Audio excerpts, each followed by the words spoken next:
Good morning, everybody. I'm Robert Scheer, and this is your 6 AM Wakeup. Okay, now we're going to start step 4. And as a reminder, let me repeat the first 3 steps. Step 1 says we admitted that we were powerless over our addiction and our lives had become unmanageable. Step 2 says we came to believe that a power greater than ourselves could restore us to sanity. And step 3 says we made a decision to turn our will and our lives over to the care of God as we understood Him. Now we are on step 4. Step 4 says we made a searching and fearless moral inventory of ourselves.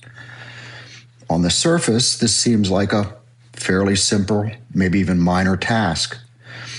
But in 12-step programs, step 4 is a massive change for many people, a real milestone. This is a step of self-reflection. It is the opportunity to take a look not at just what you do, but why you do it. Many people don't take the time or effort to be self-aware. They go through life assuming they are just the way they are. That's their wiring, that's their circumstances, that's their upbringing, and so forth. And they spend very little time analyzing what causes it. As Socrates said, an unexamined life is not worth living. This is what he's driving at, step 4. Step 4 changes all of that. It gives you an opportunity to clearly reflect on your behaviors and your past and how they come together. In essence, what causes you to tick. It's about courage, courageously confronting your past and present behaviors. It's identifying not only your actions, but your feelings, your motivations, the things that influence your life and your relationships, the patterns of your life. We're going to break this important 4th step into several components. So let's start with this first concept of searching. What does searching mean? Searching means we don't just skim the surface. We don't just cherry pick the easy stuff. We're peeling back the onion, the layers of our thinking, the layers of our self-narrative. The self-narrative concept is very important. We've all developed these stories about who we are and how we live.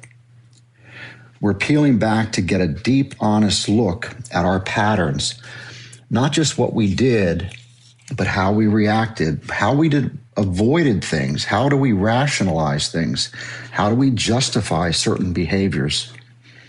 Searching asks us to slow down and look hard and look deep, and it's uncomfortable. Let me give you a real-life example that might be helpful. You'll often hear people say that, hey, I'm always passed over for a promotion at work. A searching inventory doesn't just stop at explanations like, I hate my job, or my boss is unfair, or the boss has favorites, things like that. It may get into, well, how do I handle feedback? Or do I avoid responsibility? Or do I shut down and I get defensive at work? A lot of step 4 is done through various workbooks. You can do these activities with a trained therapist, but the workbooks are excellent. These books are designed to probe and get you to understand a lot more about yourself through a lot of questions that are self-reflecting. In coming podcasts, we'll talk about other elements and sections of step 4. Thanks for listening to my thoughts for the day.